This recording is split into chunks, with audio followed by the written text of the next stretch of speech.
একদল লোকদের কোরআনের পরে যথার্থ ইলম না থাকবার কারণে তারা বলে আল্লাহ রাব্বুল আলামিন বলেছেন মায়ের গর্ভে কি আছে সেটা আল্লাহ ছাড়া কেউ জানে না।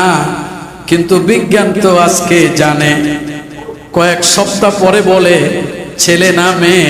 তাহলে আল্লাহ কেন এইটা বললেন যে আল্লাহই শুধু জানেন আর কেউ জানেন না?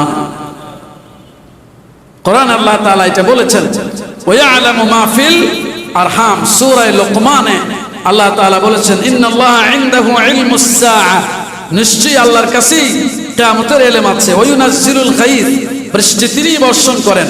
ওয়ায়ালামু মা ফিল আরহাম, আর মায়ের রেহেমের মধ্যে কি আছে এটা তিনি জানেন। ওয়ামা তাদরি নাফসুম মাযা তাকসিবু গাদা, কেউ জানে না আগামীকাল কি উপার্জন করবে। সুবহানাল্লাহ বলেন। সুতরাং আগামীকালকে কি উপার্জন করবো এইটাই যখন জানি না, তখন ক্ষমতার জন্য বাড়িঘর ভেঙে ছিঁড়ে লাভ কি? কথা বোঝেন নাই?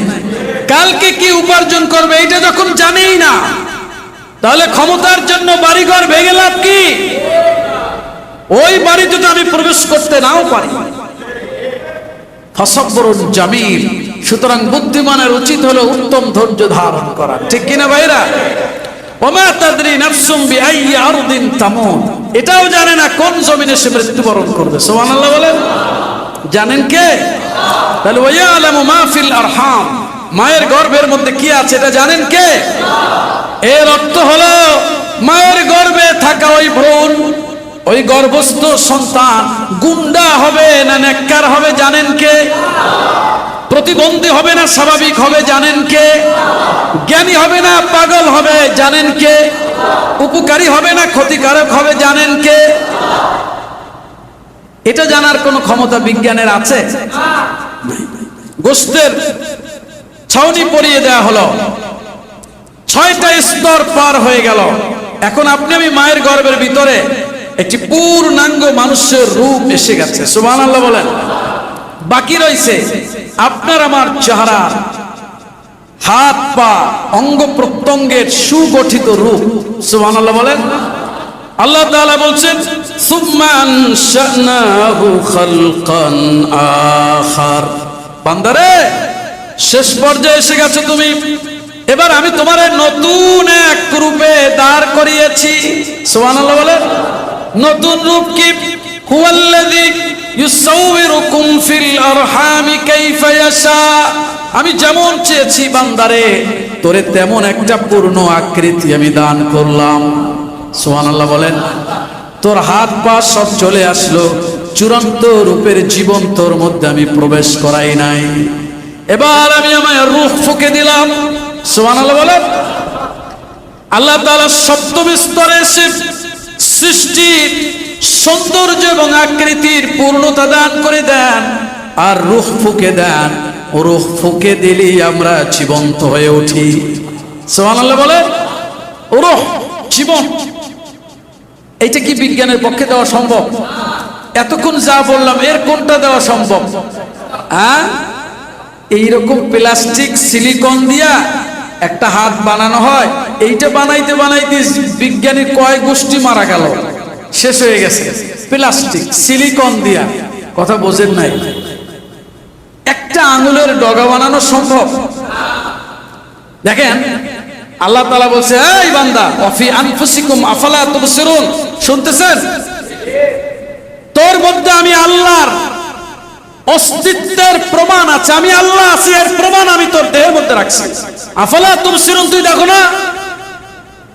তুই দেখতে পাচ্ছ না? এটা আঙ্গুলের এই দেখেন নখ, নখের গোড়াটা কেটে বের করে ফেলুন, নিচে আর কোনো নখ আছে? কেমনে এটা বেরোচ্ছে আপনার জিন্দেগীর শেষ মুহূর্ত পর্যন্ত? সুবহানাল্লাহ বলেন। জিন্দেগীর শেষ মুহূর্ত পর্যন্ত এখান থেকে ও বের হচ্ছে। সুবহানাল্লাহ বলেন। ও যেভাবে বের হয় এতে বুঝায় না যে এই জায়গায় সব জমা করে রাখা হয়েছে পেশাই পেশাইয়া। কে বের করছেন? আফালা তুবসিরুন, আমারে দেখো না? না, মাথার চুলগুলো যেরকম বড় হয়, চোখের পিশিগুলো কি ওই রকম বড় হয়? এটা কার খেলা? তো মাথার চুল আর চোখের পুরো কয় মাইল দূরে? এই তো চামড়া, তাই না? এটা বড় হচ্ছে, এটা বড় হয়ে যাচ্ছে, এটা হচ্ছে না কেন? হুকুম কার? নখ যেমন বড় হয়, দাঁত কি সেই রকম বড় হয়? এই দাঁতগুলো যদি একই রকম ভাবে বৃদ্ধি পেত, হাতির দাঁতও তো কুলাইতো না। আফালা তুবসিরুন, আমারে দেখো না, না আমার হুকুম ভালো লাগে না?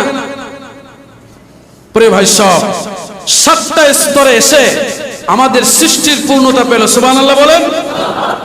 কয়টা স্তরে এসে? এরপরে আল্লাহ রাব্বুল আলামিন বলছেন সূরা আবসার মধ্যে, কুতিলাল ইনসানু মা আকফারা মিন আইয়ি শাইইন খালাকা মিন নুতফাতিন খালাকাহু ফাকাদ্দারা সুম্মা আস-সাবিলা ইয়াসসারা সুম্মা আমাতাহু ফাআকবারা ثم إذا شاء أنشره كلا لما يقض ما أمره। মানুষ ধ্বংস হয়ে যাক, মা আকফারাহু মা আসাদ্দা কুফরু, কি পরিমাণ সে কুফরি করছে, কতটা অকৃতজ্ঞ সে। কে বলছেন? মিন আইয়ি শাইইন খালাকাহু, এ বনি আদম, আল্লাহ তোরে কোন জিনিস দিয়ে সৃষ্টি করেছেন? প্রশ্ন করেছেন আল্লাহ। মিন নুতফাতিন, শুক্রবিন্দু থেকে, খালাকাহু, তোরে সৃষ্টি করেছেন। এর পরের বক্তব্যটা ফাকাদ্দারাহু, এরপরে তোর তাকদীর নির্ধারণ করেছেন। সুবহানাল্লাহ বলেন। ওই যে তোরে চোখে দেখা যায় না, কোটি কোটি চিপকণা একসাথে বেরিয়েছিল তোর দেহ থেকে, ওর ভিতরে তোর যে অস্তিত্ব চোখে দেখা যায় না, ওই ভিতরে আমি আল্লাহ তাআলা তোর তাকদীর নির্ধারণ করে দিয়েছিলাম। তুই পৃথিবীতে এসে বিশ্বখ্যাত একজন ডাক্তার হবি, আমি আল্লাহ ওটা নির্ধারণ করে দিয়েছি। সুবহানাল্লাহ বলেন। ফাকাদ্দারাহু, তুমি জাকির বাইতুল আমানের মসজিদে জুমার খুতবায় দিনের কিছু কথা বলবার সুযোগ পাবে, এটা আমি আল্লাহ নির্ধারণ করেছি। সুবহানাল্লাহ বলেন। তুই সমাজের নেতা হবি, ফাকাদ্দারাহু, আমি আল্লাহ এটা নির্ধারণ করেছি। পাগল হয়ে যাস না, কারণ আমি বহু নেতা বানাই। ওয়াতিলকাল আইয়ামু নুদাউলুহা বাইনান নাস, দিনগুলোরে আমি আবর্তন করি। সুবহানাল্লাহ বলেন। ফেরাউন একজন না তো, আমি কিয়ামত পর্যন্ত ফেরাউন আনতেই থাকবো। সুবহানাল্লাহ বলবেন না? আর কিয়ামত পর্যন্ত আমি আবু বকরের বংশধারাকেও জারি রাখবো। কিয়ামত পর্যন্ত যেমন কারুন নামক বখিল আসবে, আর একই সাথে আমি কিয়ামত পর্যন্ত আমার প্রিয় বান্দা ওসমানের বংশধরকেও রাখবো। ফাকাদ্দারাহু, এই তাকদীর আমি আল্লাহ নির্ধারণ করে দিয়েছি। সুবহানাল্লাহ বলেন। পাগল হয়ে যাস না। ফসবরুন জামিল, ধৈর্য ধর আর শিক্ষা গ্রহণ কর। ফেরাউনরে সুবাই মারলাম, শিক্ষা তো তুই নিলি না। আবার আমি আবু বকরের মতো রাষ্ট্রনায়ক দিয়া পৃথিবীর মানুষকে জানিয়েছিলাম এমন একজন বান্দা হওয়া সম্ভব যার আমল এক পাল্লায় আর তামাম উম্মতের আমল এক পাল্লায়, তারপরেও সমান হবে না, এই রকম সেরাও হওয়া যায়। সুবহানাল্লাহ বলবেন না? খেলাটা কার? আল্লাহ তাআলা বলছেন তাকদীর হলো সুম্মাস সাবিলা ইয়াসসারা। খেয়াল করুন, পরম তত্ত্ব। সুম্মাস সাবিলা ইয়াসসারা, মায়ের গর্ভে সৃষ্টি হয়ে গেলাম, মা বেশি লম্বা চওড়া না, কিন্তু আল্লাহ তাআলা, মা হলো 5 ফিট 2 ইঞ্চি। আল্লাহ তাআলা আপনার তাকদীর নির্ধারণ করেছেন, মায়ের ওই গর্ভের মধ্যে আপনার যে আকৃতি দিয়েছেন তাতে আপনি হবেন 6 ফুট। সুবহানাল্লাহ বলেন। বাবাই খুব ভালো খাবার দাবার দিয়েছে মাকে, আপনি দেহের মধ্যে খুব হৃষ্টপুষ্ট হয়েছেন, আসবেন কেমনে পৃথিবীতে? সুবহানাল্লাহ বলবেন না? পৃথিবীতে আসবেন কেমনে? খুব সহজ, কথা বলে না। পৃথিবীতে আসার রাস্তাটা খুব সহজ। সুম্মাস সাবিলা ইয়াসসারা, বান্দারে আমি তোরে বের করে আনার জন্য রাস্তাটা সহজ করেছি। সুবহানাল্লাহ বলেন। কে করেছেন? কে করেছেন? কে করেছেন? ইয়াসসারা আলাইহি খুরুজুহু মিন বাতনি উম্মি, বান্দারে যেই রাস্তা দিয়ে পৃথিবীতে তোকে আসতে হবে, তোর দেহ কাঠামোর সাথে রাস্তাটা যায় না। কিন্তু বান্দা, আমি আল্লাহ বিস্ময়কর ভাবে আমার কুদরত দিয়া তোর আসার আগে আমি আল্লাহ রাব্বুল আলামিন তোর দেহটারে ঘুরাইয়া রাস্তার মুখের কাছে তোর মাথাটা নিয়ে আসলাম। এরপরে তোর মায়ের সেই সংকীর্ণ জায়গাটারে বিস্ময়কর ভাবে আমি আল্লাহ হুকুম দিয়ে নরম করে দিলাম। তোর আসার জন্য রাস্তাটা বড় হতে থাকলো। চূড়ান্ত সময়টা যখন হয়ে গেল, আমি আল্লাহ রাব্বুল আলামিন তোর মায়ের পেটের ভিতরে একটা ব্যথা তৈরি করে দিলাম। ব্যথার যন্ত্রণা এত বেশি হয়ে গেল, আমার কুদরত ছিল এই ব্যথার ভেতরে আমি আল্লাহ রাব্বুল আলামিন তোর বের হয়ে আসার জন্য রাস্তাটা সহজ করে দেব। বান্দারে, রাস্তা তৈরি হয়ে গেল, কেউ যা কল্পনাও করতে পারে না সেই রাস্তা দিয়ে আমি আল্লাহ রাব্বুল আলামিন তোরে বড় আসানের সাথে দুনিয়ার মাটিতে নিয়ে আসলাম। ওয়াল্লাহু আখরাজাকুম মিন বুতুনি উম্মাহাতিকুম লা তা'লামুনা শাইআ। আমি আল্লাহ তোর মায়ের গর্ভ থেকে এমন ভাবে বের করে এনেছি, লা তা'লামুনা শাইআ, তুই কিছুই জানতি না।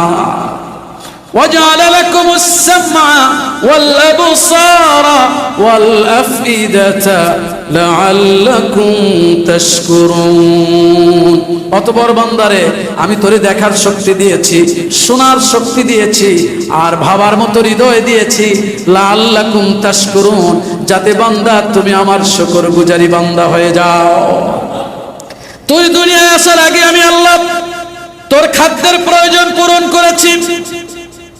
বিস্ময়কর রূপে তোর মায়ের বুকের উপরে আমি ফ্লাক্স লাগিয়েছি। সুবহানাল্লাহ বলেন। বান্দারে, আমি আল্লাহ রাব্বুল আলামিন তোর মায়ের বুকের ভিতরে এমন খাদ্য রিজার্ভ করে দিয়েছি, যেই খাদ্যের সমান গুণ সম্পন্ন খাদ্য পৃথিবীর কোন মানুষের পক্ষেই বানানো সম্ভব না। আজকের বিজ্ঞানের এই উৎকর্ষের যুগে বাচ্চাদের জন্য দুগ্ধ জাতীয় যত খাবার তৈরি করেছে, তারা সেই বিজ্ঞানরাই আবার পরীক্ষা নিরীক্ষা করে বলে দেয়, মায়ের বুকের ভিতরে আল্লাহর পক্ষ থেকে যেই খাদ্য রিজার্ভ করা আছে, আমাদের বানানো এই খাদ্য সমান তো দূরে থাক, তার ধারে কাছেও যাওয়া সম্ভব না। বান্দারে, তোর দুনিয়া আসার আগে তোর মায়ের বুকের ভিতরে আমি খাদ্য গরম করে রাখার জন্য আমি আল্লাহ হিটার লাগিয়ে দিয়েছিলাম। এরপর একটা ফ্লাক্স লাগিয়ে দিয়েছি। ফ্লাক্সের গুণাগুণ হলো বান্দারে 24 ঘন্টার। প্রচন্ড শীতের রাতে, পৌষ মাসের কনকনে শীতে, রাত 2টা 2:30টার সময় তুমি পেশাব করে দিয়েছ। তোমার পেশাবের ভিতরে তোমার মা শুয়ে আছে, গা ভিজে গেছে। একটু পরেই তুমি ক্ষুধার যন্ত্রণায় কান্না শুরু করেছ। তোমার মা কাত হয়ে তোমার মুখের ভিতরে ফ্লাক্সের বোটা যখন লাগিয়ে দিয়েছে, তুমি টান দিয়েছ। আমি আল্লাহ রাব্বুল আলামিন তোর মায়ের শরীর পেশাব দিয়ে ভিজেছে ঠিক, কিন্তু তোর মায়ের বুকের উপরে আমি আল্লাহ তোর খাবারটা এমন সুন্দর করে গরম করে রেখেছি, মুখে টান দিয়ে তুমি দেখলে খাদ্য তোমার জন্য গরম হয়ে আছে। আফালা তুবসিরুন, আমারে দেখতে পাও না? আফালা তাশকুরুন, আমার শুকর আদায় করবি না? আফালা তাকিলুন, আমার বর্ণিত এই বক্তব্যগুলো তুই বুঝবি না? আফালা তাসমাউন, মহাসত্তার এই বাণীগুলোকে তুই শুনবি না? আফালা তাতাফাক্কারুন, আমার এই বক্তব্যগুলো নিয়ে তুই চিন্তা ভাবনা করবি না? কে বলেছেন? কে বলেছেন? প্রিয় ভাই সব, যে আল্লাহ তাআলা এই বিস্ময়কর সৃষ্টি আমাদেরকে দিলেন, সে আল্লাহ আমাদেরকে পুনর্জীবন ঘটাতে পারবেন না?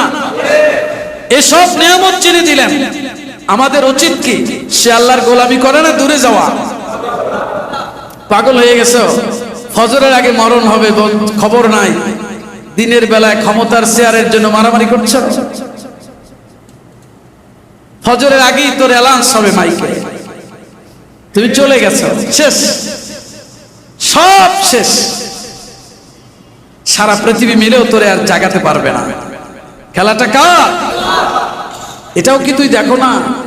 সব বোঝো, এইটা বোঝো না যে তোর মরা লাগবে, তোর মৃত্যুর পরেরও জীবন আছে। আমি আল্লাহ বলছি যে তোরে সৃষ্টি করেছি। সুবহানাল্লাহ বলে।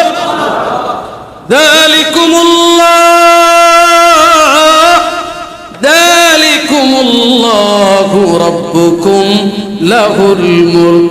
আয় বান্দারে, এই হলাম আল্লাহ। সুবহানাল্লাহ বলেন। যালিকুমুল্লাহু রাব্বুকুম, এই হলো তোদের আল্লাহ, যিনি তোদের রব। লাহুল মুলক, রাজত্ব শুধু তারই। রাজত্ব কার? যালিকুমুল্লাহু রাব্বুকুম, এই হচ্ছেন আল্লাহ, এই যে তোরে সৃষ্টি করেছি। এই বক্তব্যের পরে আল্লাহ বলেছেন, আল্লাহর চেনো না? যালিকুমুল্লাহ, এই তো আল্লাহ।